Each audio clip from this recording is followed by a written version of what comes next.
Abre nossas Bíblias, irmãos, em Salmos. Salmos capítulo 19, irmãos. Eu vou ler um texto de Romanos 1, mas antes vamos ler aqui esses textos de Salmos, para a gente poder entender, né, irmãos? E a Selena, está descansando? Hoje tá frio, né, irmãos?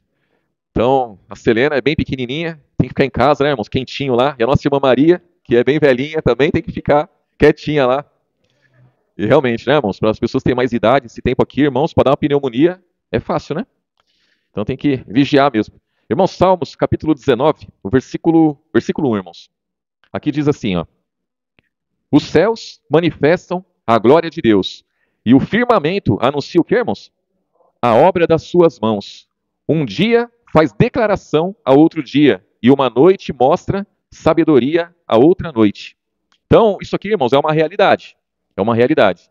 Então, quando se pensa no céu, se pensa logo em Deus, né, irmãos? Não é isso? Quando se fala em céu, se pensa em Deus. Existe um Deus, existe um Senhor.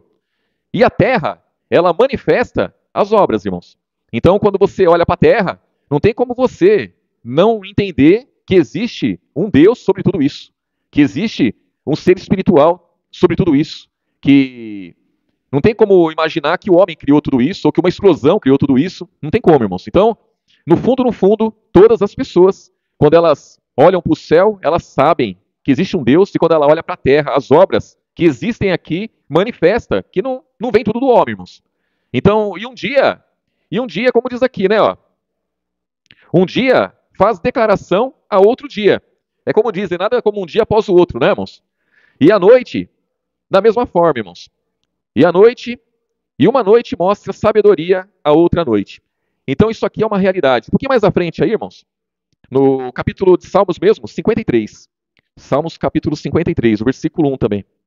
Aqui no versículo 1, Salmos capítulo 53, versículo 1, diz assim, ó. Disse o nécio em seu coração, não há Deus. Então o que é um nécio? É um louco, né, irmãos? Um louco. Então o louco, ele fala assim, não há Deus. É só um louco para dizer que não há Deus, né? Então disse o nécio em seu coração, não há Deus. Tem se corrompido e tem cometido abominável iniquidade. Não há ninguém que faça o bem. Deus olhou desde os céus para os filhos dos homens, para ver se havia algum que tivesse entendimento e buscasse a Deus. Desviaram-se todos e juntamente se fizeram imundos. Não há quem faça o bem, não há sequer um. Então, para achar que não existe Deus, tem que ser louco. E os loucos, eles se comportam dessa maneira, irmãos. Então, eles cometem iniquidade em cima de iniquidade, abominações. Ele comete tudo que é contrário àquilo que Deus quer. E aí Davi aqui, quando ele fala isso, né, irmãos? Ele imagina logo Deus olhando para a terra e vê o que de bom na terra diante dos homens? Nada. Então aqui com certeza, né, irmãos? Quando Jesus veio, é bem essa realidade que Jesus encontrou. Não tinha um justo, não tinha um que fizesse o bem, não tinha um que fizesse o que era correto. Para isso Jesus veio e pagou o preço, né, irmãos? Pelas nossas transgressões, pelos nossos pecados, nos justificou para que pudéssemos ter vida com Ele. Então, Davi aqui não falou dele próprio, irmãos, porque Davi, ele no fundo, ele se achava um homem bom, ele se achava um homem justo, ele, embora muitas vezes ele se colocou diante de Deus e reconheceu as misérias dele ali, mas no fundo, ele acreditava que o homem podia ser bom.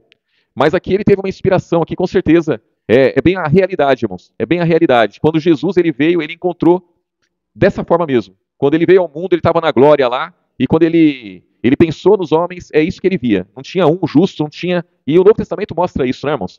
Aqui, vamos lá em Romanos capítulo 1. Aí aqui o apóstolo Paulo, Romanos capítulo 1, versículo 18, irmãos. Aqui o título na minha Bíblia aqui, irmãos, a idolatria e a depravação dos gentios. Então muitos, ao ler esse texto aqui, irmãos, se escandaliza, né? Se escandaliza lendo esse texto. Mas a verdade, eu passei aqueles textos lá de Salmos para a gente poder entender isso daqui, irmãos.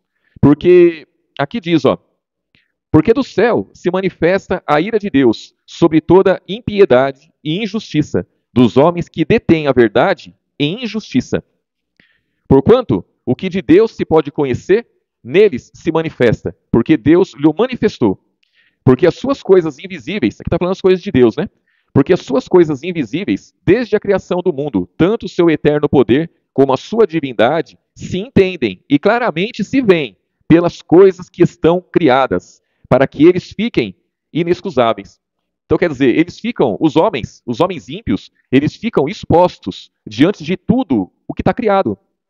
Então, como lá em Salmos, Davi falou, como que pode alguém olhar para o céu e não saber que existe um Deus? As pessoas olham para a terra e não pensam que existe um Deus. É só um louco para não crer nisso, né, irmãos? É só um louco para não acreditar que existe um Senhor. E aí as pessoas andam segundo as próprias vontades, segundo os próprios desejos. E aqui fala que a ira, ela se manifesta da onde? Do céu. E quando fala que do céu se manifesta a ira de Deus, por quê, irmãos? Está apontando para o último dia. Está apontando para quando Jesus vier, porque é de lá que vai se manifestar mesmo. Primeiro se manifestou a salvação. A salvação veio através de Jesus. Quando fala em ira, é isso que escandaliza muitas vezes. O cristão escandaliza as pessoas. Ah, mas quer dizer que Deus é irado?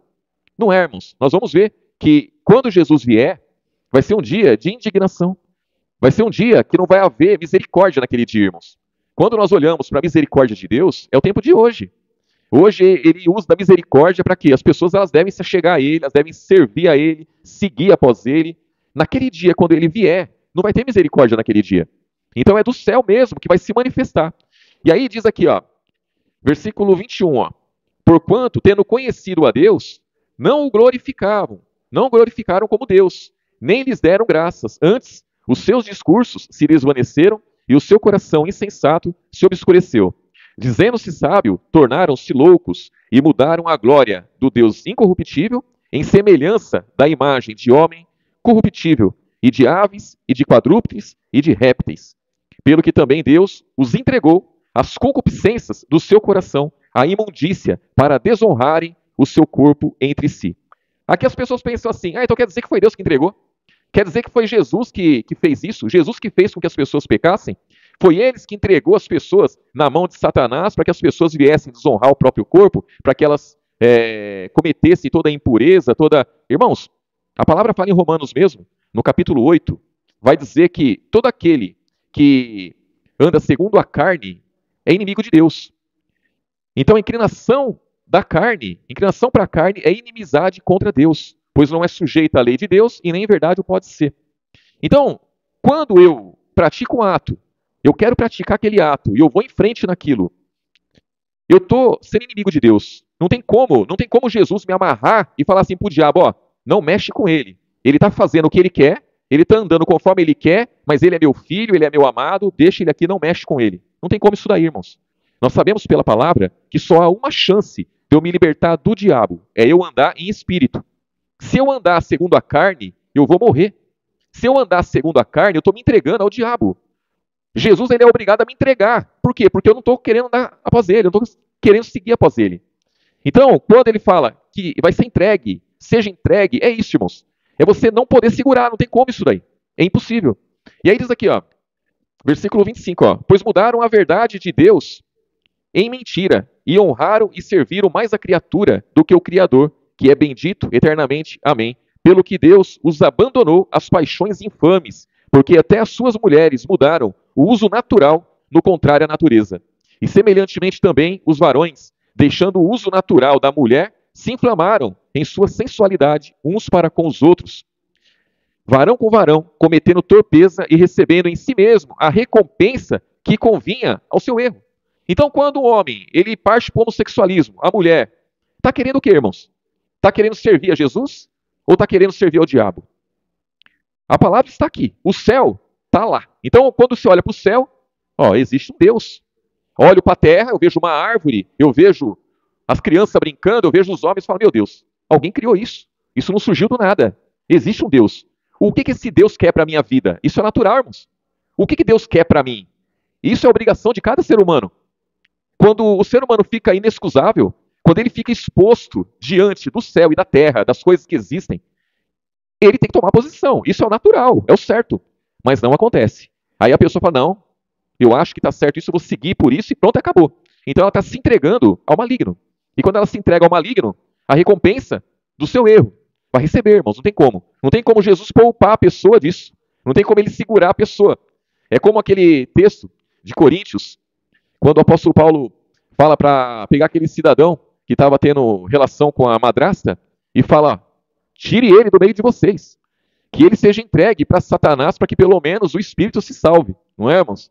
Então aí muitos se escandalizam com ele, com o apóstolo Paulo, e falam: mas o apóstolo Paulo não podia ter feito isso, não podia ter expulsado o homem da igreja. Irmão, se fosse na lei, aquele homem tinha sido apedrejado. Apedrejado. A lei fala que se um homem se deitar com a madrasta, ele tem que ser apedrejado. E Paulo não mandou apedrejar aquele homem. Falou: entregue ele para Satanás. O que o apóstolo Paulo disse? Olha, seguir após Jesus, ele não quer. Então deixa ele seguir após Satanás. Foi isso. Quando fala entregue ele, ele fala: não segura ele aí com vocês. Vocês não podem segurar ele aí com vocês. Ele não quer. Ele sabe quais são os mandamentos de Jesus. Ele sabe qual é a verdade do evangelho. Então, ele não quer seguir a verdade. Então, deixa ele, tira ele do meio de vocês. E tiraram. E depois aquele homem se arrependeu e voltou. E tranquilo, irmãos. Tranquilo. Então, eu nunca me escandalizei com aquilo ali. Porque quando você olha para a lei e a lei manda matar, e o apóstolo Paulo vai falar: tira do meio de vocês. Tem que tirar mesmo, não tem como fazer. Não tem como deixar a pessoa. E Jesus não deixa. Jesus, ele não vai segurar ninguém que quer fazer obras de iniquidade, irmãos. Obra do diabo, não tem como. Então, o homem quer se deitar com outro homem. Ele quer permanecer nisso. Então, ele está dizendo: não tem como eu seguir após Jesus. Eu vou continuar com isso, então não tem o que se fazer. Agora, quando a pessoa fala assim: ó, isso é uma fraqueza que eu tenho, e eu vou lutar contra isso, eu quero me salvar. Irmãos, vai ter uma igreja inteira para ajudar essa pessoa. Né? Mesma coisa é a mulher, mesma coisa é qualquer pecado, irmãos. Não importa o pecado que seja. Quando a pessoa fala assim: não, eu entendo que isso é errado, é uma fraqueza que eu tenho, é um vício que eu tenho, é um problema que eu tenho, e eu vou lutar contra isso, eu quero salvação, eu quero seguir adiante. Não tem o que se fazer. A pessoa, ela vai servir, irmãos. Ela vai seguir adiante. Ela vai alcançar salvação se ela continuar sincera, né? Agora, aqui está falando das pessoas, irmãos, que vão para o erro, que vão para o engano mesmo, e pronto, acabou, e não quer saber. Não quer saber. Aí diz aqui, ó, versículo 28, ó. E como eles se não importaram de ter conhecimento de Deus, quer dizer, de ser aperfeiçoado, de saber qual era a vontade de Deus, assim Deus os entregou a um sentimento perverso para fazerem coisas que não convêm, estando cheios de toda iniquidade, prostituição, malícia, avareza, maldade, cheios de inveja, homicídios, contenda, engano, malignidade, sendo murmuradores, detratores, aborrecedores de Deus, injuriadores, soberbos, presunçosos, inventores de males, desobedientes ao pai, à mãe, nécios, infiéis nos contratos, sem afeição natural, irreconciliáveis, sem misericórdia, os quais, conhecendo a justiça de Deus, que são dignos de morte, os que tais coisas praticam, não somente as fazem, mas também consentem aos que as fazem. Então imagine, a pessoa nessa situação aqui, irmãos, como que pode? Aí vai um falar assim, né? Ah, mas vocês não falam que Deus é misericordioso? Como que ele permite uma coisa dessa? Né? Como que ele permite isso? Irmãos, essa palavra aqui, o apóstolo Paulo, ele deixou essa palavra pelo Espírito Santo para todos os seres humanos. Hoje todos têm acesso a isso. Aqui, no capítulo 2, ele vai falar aqui do povo judeu, o povo... por quê, irmãos? Porque os judeus, eles achavam que eles eram melhores, né, irmãos? Eles eram melhores. Os gentios, os judeus achavam que os gentios eram inferiores a eles. E o apóstolo Paulo, ele escreve isso daqui e ele ensina tanto um como o outro, que todos eles precisam de Jesus. Todos eles precisam acertar suas vidas. E ele diz aqui no versículo 1, ó, capítulo 2, versículo 1. Portanto, és inexcusável quando julgas, ó homem, quem quer que sejas. Porque te condenas a ti mesmo naquilo em que julga a outro, pois tu que julgas, faze o mesmo. E bem sabemos que o juízo de Deus é segundo a verdade sobre os que tais coisas fazem. E tu, ó homem, que julga os que fazem tais coisas, cuidais que fazendo-as tu, escaparás do juízo de Deus? Ou desprezas tu as riquezas da sua benignidade, paciência, longanimidade, ignorando que a benignidade de Deus te leva ao quê, irmãos? Então a bondade de Deus, irmãos, por que Jesus, qual a finalidade da benignidade de Deus, da bondade dele? É me conduzir ao arrependimento. A misericórdia dele, para que é, irmãos? Ela deve me conduzir ao arrependimento. Eu não posso pegar a misericórdia, a bondade de Jesus e desmerecer ela. Falar assim, a misericórdia dele está sobre a minha vida, a bondade dele está sobre a minha vida, e eu vou andar do jeito que eu quero. Não, está errado. Eu tenho que usar disso para quê, irmãos? Para eu me arrepender, para eu mudar de vida. E aí diz aqui, ó, versículo 5, ó, mas segundo a tua dureza e o teu coração impenitente entesouras ira para ti no dia da ira e da manifestação do quê, irmãos? Do juízo de Deus. Então aqui está apontando, irmãos, para o fim, para o último dia. Para o último dia. Juízo de Deus. Versículo 6, ó, o qual recompensará cada um segundo as suas obras, a saber, vida eterna aos que com perseverança em fazer o bem procuram glória, honra e incorrupção, mas indignação e ira aos que são contenciosos, desobedientes à verdade e obedientes à iniquidade, quer dizer, às próprias vontades. Tribulação e angústia sobre toda a alma do que faz o mal, primeiramente do judeu e também do grego. Glória, porém, e honra e paz a qualquer que faz o bem, primeiramente ao judeu e também ao grego, porque para Deus, para com Deus não há acepção de pessoas. Porque todos, o que sem lei pecaram, sem lei também perecerão. E todos que sob a lei pecaram, pela lei serão julgados.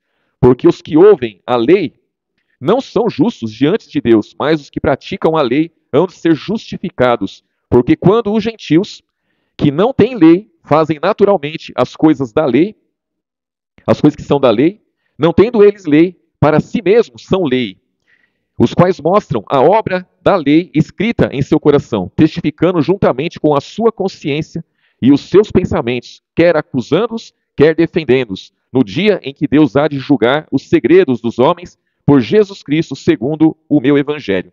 Então o apóstolo Paulo deixa claro aqui, irmãos, que não importa se a pessoa é judeu ou se é gentil. Não importa se ela tem lei ou se ela não tem lei. Se ela for judeu, tiver a lei e ela pecar, ela está frita, porque nem a lei permite que ela peque. Se ela não tiver lei e ela andar direitinho, é como se ela tivesse lei, que ela anda direitinho. Mas o que vai julgar ela? É o evangelho. É o evangelho que vai determinar, irmãos, se a pessoa está salva ou se a pessoa não está. Então ele está dizendo, olha, tem muito gentil que é melhor que judeu. Porque tem judeu que tem uma lei e peca com a lei, peca, desobedece a lei. E tem gentil que não tem a lei, mas anda direitinho. Mas Deus não faz acepção de pessoas. Ele diz aqui, ó, versículo 16, no dia em que Deus há de julgar os segredos dos homens por Jesus Cristo, segundo o meu evangelho. Então é segundo o evangelho. Então o que vai definir no último dia, irmãos, quem está salvo e quem não está, é o evangelho. Então aqui ele está falando para um povo gentil, um povo judeu, ele está botando em ordem o entendimento deles. Porque, irmãos, hoje todos têm acesso a essa carta aqui.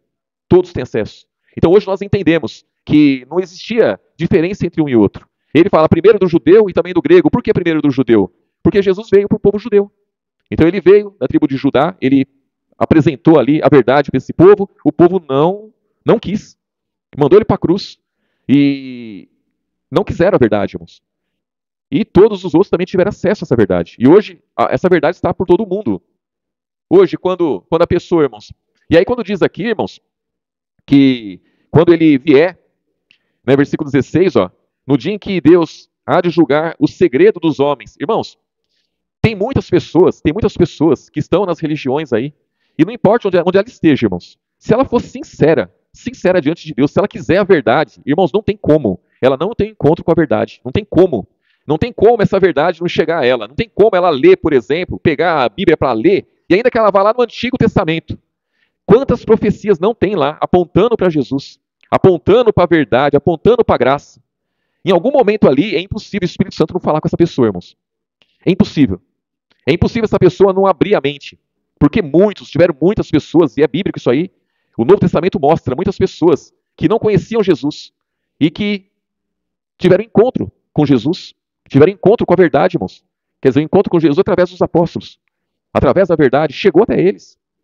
E todos têm acesso a isso daí, não tem como a pessoa falar assim, não, eu estou impossibilitado, ó, o fulano está impossibilitado, essa verdade não está, não, a verdade está em todo lugar, irmãos. Está em todo lugar, mas o que falta muitas vezes é sinceridade das pessoas. É as pessoas olhar para o céu e falar assim, pera lá, eu tenho que conhecer esse Deus. Olhar para as coisas que estão criadas e falar assim, pera lá, alguém criou isso daí. Isso não saiu do nada, não saiu do nada. Eu tenho que saber o que esse Deus quer para mim. E quando ela procurar, irmãos, ela vai achar. Quando ela pegar o Novo Testamento e ela começar a ler a conduta de Jesus ali, a conduta dos apóstolos, as determinações, ela vai falar, não, tem que mudar minha vida. Eu tenho que seguir adiante, olhando para Jesus. Aqui em Mateus capítulo 25, irmãos, no versículo 31, irmãos. Mateus capítulo 25, versículo 31. Diz assim, Mateus capítulo 25, versículo 31.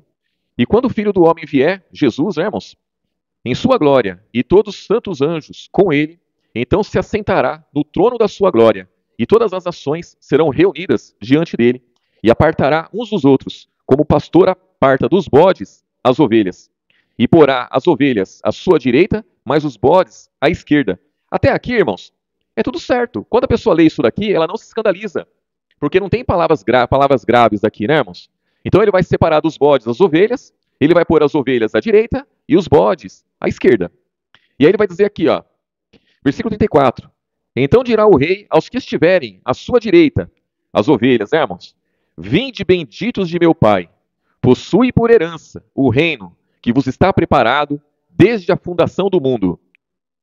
Maravilha, irmãos, até aqui, sossegado.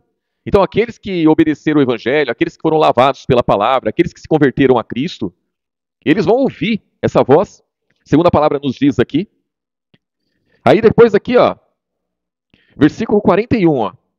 Então dirá também aos que estiverem à sua esquerda, os bodes, né, irmãos? Apartai-vos de mim, malditos. Para onde, irmãos? Para o fogo eterno, preparado para o diabo e seus anjos. Então, aos que estiverem à esquerda, vai ser dito isso. Isso aqui é forte, irmãos. Apartai-vos de mim, malditos, para o fogo eterno, preparado para o diabo e seus anjos. Então, quando o apóstolo Paulo cita aquela questão de Romanos lá, nós não podemos nos escandalizar com aquilo. Porque do céu se manifesta a ira de Deus sobre toda impiedade e injustiça. Porque é do céu que vai se manifestar. Quando Jesus vier, é do céu que ele vai vir. Então a salvação se manifestou de lá.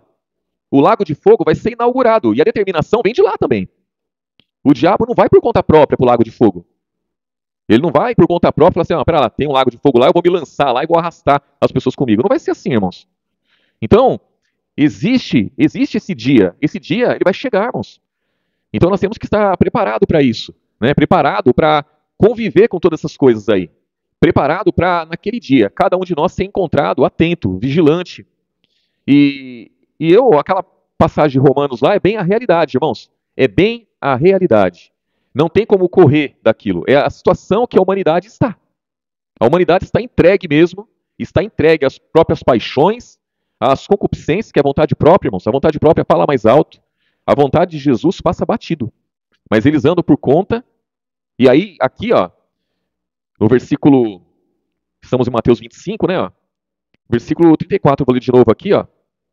Então dirá o rei aos que estiverem à sua direita: Vinde benditos de meu pai, possui por herança o reino que vos está preparado desde a fundação do mundo. Versículo 35, ó. Porque tive fome e deste-me de comer, tive sede e deste-me de beber, era estrangeiro e hospedaste-me, estava nu e vestiste-me, adoeci e visitaste-me, estive na prisão e foste ver-me. Então os justos lhes responderão dizendo: Senhor, quando te vimos com fome e te demos de comer, ou com sede e te demos de beber? E quando te vimos estrangeiro e te hospedamos, ou nu e te vestimos? E quando te vimos enfermo ou na prisão e fomos ver-te? E respondendo o rei lhes dirá: Em verdade vos digo que quando fizestes a um destes meus pequeninos irmãos, a mim o fizestes. Então, a comunhão com os irmãos, a gente sempre bate nessa tecla aí, irmãos. A gente sempre está batendo nessa tecla. A gente fala muito sobre isso. Irmãos, só tem uma forma de fazer alguma coisa a Jesus. É fazendo aos irmãos. Não tem outra forma. Não tem como eu fazer nada por Jesus. A única forma de eu fazer algo é para os irmãos. E quando eu faço aos irmãos, é como se a ele eu estivesse fazendo. É a forma de nós conseguirmos, irmãos, vencer o maligno. É estar unidos. É nos preocupar uns com os outros. E na verdade, esse povo aqui, ó, os bodes, eles eram bodes, eles vão para o lago de fogo por conta disso daqui, ó, versículo 41, ó. Então dirá também os que estiverem à sua esquerda: Apartai-vos de mim, malditos, para o fogo eterno, preparado para o diabo e seus anjos. Por quê, ó? Porque tive fome e não me destes de comer, tive sede e não me destes de beber, sendo estrangeiro, não me recolhestes, estando nu, não me visitar, não vestistes, estando enfermo ou na prisão, não me visitastes. Então eles também lhes responderão dizendo: Senhor, quando te vimos com fome, ou com sede, ou estrangeiro, ou nu, ou enfermo, ou na prisão, e não te servimos? Então lhes responderá dizendo: Em verdade vos digo que quando a um destes pequeninos o não o fizestes a mim. E irão estes para o tormento eterno, mas os justos para a vida eterna. Então, irmãos, quando eu não faço aos irmãos, eu não estou fazendo a Jesus. E vocês podem ver, irmãos, que quando a pessoa ela quer cometer iniquidade, ela se afasta da comunhão. Quando a pessoa quer andar por conta, ela se afasta dos pequeninos. Ela se afasta dos pequeninos e anda por conta. É assim, irmãos. Ninguém que pratica o bem sai da comunhão. A pessoa, quando ela pratica o bem, ela quer estar em comunhão. Ela quer estar, irmãos. É como a palavra fala, lá em João capítulo 3, né? Que a condenação é esta, que a luz veio ao mundo, e os homens amaram mais as trevas do que a luz, porque as suas obras eram más. Porque todo aquele que faz o bem, vem para a luz. Aquele que faz o mal, ele foge da luz. Porque a luz, ela reprova, irmãos, ela reprova as obras más. Então, qualquer irmão que quiser andar segundo as vontades próprias, a comunhão vai reprovar isso daí. A comunhão reprova. Então, quando a pessoa ela quer andar por conta, ela sai da comunhão e anda por conta. E aí, se afasta de Jesus. Ela não está se afastando dos irmãos, ela está se afastando de Jesus. Aqui em João, capítulo 13, né, irmãos? João, capítulo 13, versículo 34, irmãos. Aqui Jesus dizendo, né? João, capítulo 13, versículo 34. Um novo mandamento vos dou, que vos ameis uns aos outros, como eu vos amei a vós, que também vós uns aos outros vos ameis. Nisto, todos conhecerão que sois meus discípulos, se amardes uns aos outros. Então, as pessoas conhecem que eu estou aprendendo com Jesus. As pessoas, elas conhecem que eu estou sendo ensinado por Jesus. Quando? Quando eu amo meu irmão como ele me amou. Como que ele me amou? De forma incondicional, irmãos. Eu não tinha nada a oferecer para ele, nada. E ele me amou. Os irmãos não tinham nada a oferecer para Jesus, e Jesus os amou. Como que nós devemos amar uns aos outros? Da mesma maneira. É um novo mandamento que ele está dando. Ele não está dizendo, olha, ame os outros como a si mesmo. Não, ele não está dizendo isso. Eu não tenho mais que amar o meu irmão como eu amo a mim. Não, eu tenho que amar o meu irmão como Jesus me amou. E aí, as pessoas, ao ver isso daí, irmãos, olhar para a minha vida, elas vão ver, não, esse aí está aprendendo com Jesus. Ele é aluno de Jesus, ele aprende com Jesus. É um discípulo, um verdadeiro discípulo. Né, versículo 35, ó, nisso todos conhecerão que sois discípulos, meus discípulos, se vos amardes uns aos outros. Aí, versículo 36, disse-lhe Simão Pedro, Senhor, para onde vais? Jesus respondeu, para onde vou? Não podes agora seguir-me, mas depois me seguirás. Disse-lhe Pedro, por que não posso seguir-te agora? Por ti darei a minha vida. Respondeu Jesus, tu darás a tua vida por mim? Na verdade te digo que não cantará o galo, enquanto me não tiverdes negado 3 vezes. E aconteceu isso, irmãos? Aconteceu. Então ele fala, por ti eu darei a minha vida. Irmãos, se eu amar o meu irmão como eu amo a mim, irmãos, eu estou perdido. Os irmãos estão perdidos, o evangelho estaria perdido. Porque nós não temos condições. Nós, irmãos, diante do perigo, tem pessoas que se matam. Diante de uma aflição grande, a pessoa tira a própria vida. Então não é esse amor que ele está pedindo para nós exercermos, não. Ele está falando assim, ó, assim como eu amei vocês, vocês devem também se amar. É dessa forma, irmãos. Se Pedro amasse os irmãos da forma como ele estava amando Jesus aqui, irmãos,